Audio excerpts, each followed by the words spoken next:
মুখে মধু, অন্তরে বিষ। 10টি লক্ষণ দেখে চিনে নিন আশেপাশের ভণ্ড তেলবাজদেরকে। মুখে মধু, অন্তরে বিষ। তেলবাজি করে আপনাকে খুশি করলেও তারা যে কোনো সময় আপনার ক্ষতি করতে পারে। 10টি লক্ষণ দেখে চিনে নিন তাদেরকে। মুখে হাসি, মিষ্টি মিষ্টি কথা, কিন্তু আড়ালে ঠিকই করে কটু মন্তব্য। সুযোগ পেলে আপনার ক্ষতি করতে দ্বিধা করবে না। এমন তেলবাজ মানুষদেরকে চিনতে না পারলে তারা ধীরে ধীরে আপনার আত্মবিশ্বাস আর মানসিক শান্তি নষ্ট করে দিতে পারে, পতন ও বিপদের কারণ হতে পারে। তাই সময় থাকতে জেনে নিন কেউ কি সত্যিই আপনার পাশে আছে নাকি শুধুই তেলবাজি আর ভণ্ডামি করছে। তেলবাজ মানুষদেরকে চিনতে না পারলে তারা আপনার আত্মবিশ্বাস আর মানসিক শান্তি নষ্ট করে দিতে পারে। ১. তাদের প্রশংসা ফাঁপা বা বাড়াবাড়ি মাত্রায় হয়। সত্যিকারের প্রশংসায় সব সময় ভারসাম্য থাকে। কোন কাজটা ভালো হয়েছে, কোন আচরণে আপনি প্রশংসার যোগ্য, সেটি আপনিই বুঝবেন। উদাহরণস্বরূপ একজন সৎ বন্ধু বলবে, তোমার আজকের বক্তব্যটা খুব পরিষ্কার ছিল, বিশেষ করে শেষ অংশটা। কিন্তু তেলবাজ ও ভণ্ডরা প্রশংসা করতে গেলে অতিরিক্ত রং চড়ায়। বলবে, তুমি তো সবসময়ই সবার চেয়ে সেরা, বা তোমার মতো পারফেক্ট কেউ নেই। এসব কথা শুনতে ভালো লাগে, কিন্তু এর কোনো ভিত্তি থাকে না। তারা কথার জাল বিছিয়ে আপনাকে দ্রুত নিজের দিকে টেনে নিতে চায়। তাই এমন কিছু বললে হলে নির্দিষ্টভাবে কোন অংশটি বেশি ভালো হয়েছে ইত্যাদি জিজ্ঞেস করতে পারেন। যদি উত্তর এড়িয়ে যায়, বুঝবেন প্রশংসাটা সত্যিকারের নয়। ২. আপনার সমস্যায় তারা অস্বাভাবিক উৎসাহী হয়। সত্যিকারের বন্ধু আপনার কষ্ট শুনলে অনুভূতিটা বোঝার চেষ্টা করবে এবং সাপোর্ট দেবে। কিন্তু দুমুখ মানুষ আপনার সমস্যার খবর পেলে যেন উল্টো আনন্দ পায়। অনেক প্রশ্ন করে, ঘটনাটা বারবার জানতে চায়, এমনভাবে খোঁজখবর নেয় যেন আপনার সমস্যা জানাটাই তাদের আনন্দের জায়গা। তারা কখনোই আপনাকে ভালো করার পরামর্শ বা সান্ত্বনা দিতে আগ্রহী হবে না, বরং বিস্তারিত জেনে ভবিষ্যতে সেটা ব্যবহার করতে চাইবে। তাই সম্পর্ক কার সামনে বলছেন খেয়াল রাখুন। কেউ যদি সমস্যায় সমাধান না দিয়ে বরং গল্প শুনতে আগ্রহী দেখায়, তাকে দূরত্বে রাখুন। ৩. ব্যক্তিগত কথা অন্যের মুখে ফিরে আসে। এই লক্ষণটি সবচেয়ে পরিষ্কার ও সরাসরি। আপনি কাউকে খুব ভরসা করে নিজের ব্যক্তিগত বিষয় বললেন, পরের সপ্তাহে একই কথাটা অন্য কারোর মুখে শুনে অবাক হলেন। এমন হলে বুঝবেন এই মানুষটি আপনার কথাকে গোপন রাখার বদলে সম্পর্ক বানাতে বা নিজেকে গুরুত্বপূর্ণ দেখাতে ব্যবহার করছে। বারবার এমন ঘটলে এটা ভুল নয়, বুঝবেন এটা তার অভ্যেস। তাই পরবর্তীতে ওই ব্যক্তিকে আর কোনো কথা বলবেন না।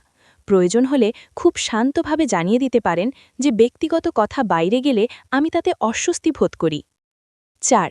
তারা প্রশংসার আড়ালে অপমান লুকিয়ে রাখে। তারা এমন মন্তব্য করে যাতে বাইরে থেকে মনে হয় প্রশংসা করছে, কিন্তু ভেতরে একটি ছোকা লুকানো থাকে। কথাগুলো এমন যে একটি ইতিবাচক বাক্যের ভেতর নেতিবাচক তুলনা ঢুকানো থাকে, যা আপনার আত্মবিশ্বাসে সূক্ষ্ম প্রভাব ফেলে। তাই সঙ্গে সঙ্গে জবাব না দিয়ে বাক্যটি বিশ্লেষণ করুন। যদি এমন ঘটনা বারবার হয়, তাকে জানিয়ে দিন এ ধরনের মন্তব্য আপনার ভালো লাগে না। ৫. তারা নিন্দাকেই সব সময় সামাজিক অস্ত্র হিসেবে ব্যবহার করে। কারুর কাছে সবার নিন্দার গল্প যদি নিয়মিত শোনা যায়, তাহলে নিশ্চিত থাকুন সে আপনি অনুপস্থিত থাকলে সে আপনাকে নিয়েও একই ধরনের গল্প অন্যদেরকে বলে। এরা সম্পর্কের মধ্যে দূরত্ব, সন্দেহ বা খারাপ ধারণা ছড়াতে পছন্দ করে। তাদের কথা তোমাকে আমি খুব বিশ্বাস করি বলেই বলছি ধরনের নাটকীয় বাক্য দিয়ে শুরু হয়। এমন মানুষের বলা কোনো নিন্দা কথন তৎক্ষণাৎ সত্য বলে ধরে নেবেন না, বরং মনে রাখবেন যে তারা নিন্দাকেই সবসময় সামাজিক অস্ত্র হিসেবে ব্যবহার করে। ৬. তাদের শরীরী ভাষা কথার সঙ্গে মেলে না। মানুষ কথায় অনেক কিছু লুকাতে পারে, কিন্তু শরীরী ভাষা প্রায়ই সত্যটা বলে ফেলে। কেউ হয়তো মুখে বলছে যে তোমার জন্য আমি খুব আনন্দিত, কিন্তু চোখে সেই উষ্ণতা নেই, হাসিটা জোর করে দেওয়া, কিংবা কথা বলার সময় তারা শরীর দূরে সরিয়ে নেয়। আবার কেউ অতিরিক্ত চোখে চোখ রেখে কথা বলে, যেন আপনাকে পরীক্ষা করছে।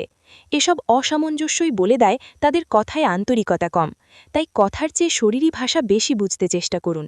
মানুষ কি অনুভব করছে তা বডি ল্যাঙ্গুয়েজ প্রায়ই বলে দেয়। ৭. আপনি বিপদে পড়লে তারা নেই। আনন্দের সময় সবার উপস্থিতি থাকে, কিন্তু বিপদে পড়লে আসল মানুষের পরিচয় পাওয়া যায়। দুমুখ মানুষরা আপনার সফলতা বা আনন্দে হাসি মুখ দেখায়, অনুষ্ঠানে আসে, ছবিতে হাসে, কিন্তু আপনি যখন সত্যিকারে সাহায্যের প্রয়োজন বোধ করবেন, তখন তাদের হাজারো অজুহাত পাবেন। ফোন ধরবে না, মেসেজ দেখেও রিপ্লাই দেবে না। এর জন্যে কে সুখে দুঃখে পাশে থাকে তার একটি মানসিক তালিকা রাখুন। যারা প্রয়োজনের সময় অদৃশ্য হয়, তাদেরকে বেশি গুরুত্ব দেবেন না। 8 কেউ আপনার প্রশংসা করলে তারা অস্বস্তি বোধ করে। আপনার সামনে কেউ যদি আপনার প্রশংসা করে আর পাশে দাঁড়িয়ে থাকা ব্যক্তি হঠাৎ চুপ হয়ে যায়, কথা ঘুরিয়ে দেয় বা মুচকি হাসিতে বিরক্তি লুকায়, তাহলে বুঝে নিন আপনার ভালো হওয়া তার জন্যে অস্বস্তিকর। সাধারণত দুমুখ বা ঈর্ষাপ্রবণ মানুষ আপনার উন্নতি সহ্য করতে পারে না। এমন সময় খেয়াল করুন কার মুখে সত্যিকারের হাসি আর কার হাসি কৃত্রিম। 9 পরিচিতদের আচরণ হঠাৎ বদলে যায়। আপনি কারোর সঙ্গে আগের মতোই স্বাভাবিক ছিলেন, কিন্তু হঠাৎ সে আপনাকে এড়িয়ে চলছে, কোনো কারণ ছাড়াই দূরত্ব তৈরি করছে। এটি সাধারণত ঘটে তখনই যখন কোনো মানুষ আপনার সম্পর্কে ভুল, বাড়িয়ে বলা বা নেতিবাচক কিছু ইচ্ছাকৃতভাবে তাদের কাছে পৌঁছে দিয়েছে। এ সময় পরিবেশটা বুঝে শান্তভাবে বিষয়টা পর্যবেক্ষণ করুন। প্রয়োজন হলে নিরপেক্ষভাবে কথা বলে ভুল বোঝাবুঝি দূর করুন। অনেক সময় ভেতরের একটা কণ্ঠ বলে, এই মানুষটাকে পুরোপুরি বিশ্বাস করো না। এই অনুভূতি হঠাৎ আসে না।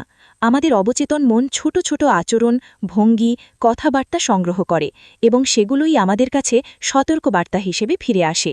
তাই সেই নিজের ভেতরের কণ্ঠকে গুরুত্ব দিন। অন্তর্জ্ঞান অনেক সময় সম্পর্ক বাঁচায়, তখন দূরত্ব তৈরি করতে দেরি করবেন না। শেষ কথা একটাই, সবাইকে দূরে ঠেলে দেওয়া নয়, বরং কাকে কতটা বিশ্বাস করবেন তা বুঝে চলাই বুদ্ধিমানের কাজ। জীবন ছোট, আর মানসিক শান্তি তার থেকেও মূল্যবান। তাই যারা সামনে হাসিমুখে অভিনয় করে কিন্তু পেছনে আপনাকে আঘাত করে, তাদের থেকে একটু দূরত্ব রাখাই ভালো। নিজের চারপাশে এমন মানুষ রাখুন যারা আপনাকে সম্মান দেয়, সত্যি ভালোবাসে এবং আপনার অনুপস্থিতিতেও আপনাকে রক্ষা করে। কারণ বিশ্বাসযোগ্য মানুষের সঙ্গই একটা সম্পর্ককে সুন্দর রাখে। তথ্যসূত্র গিটিডিউন।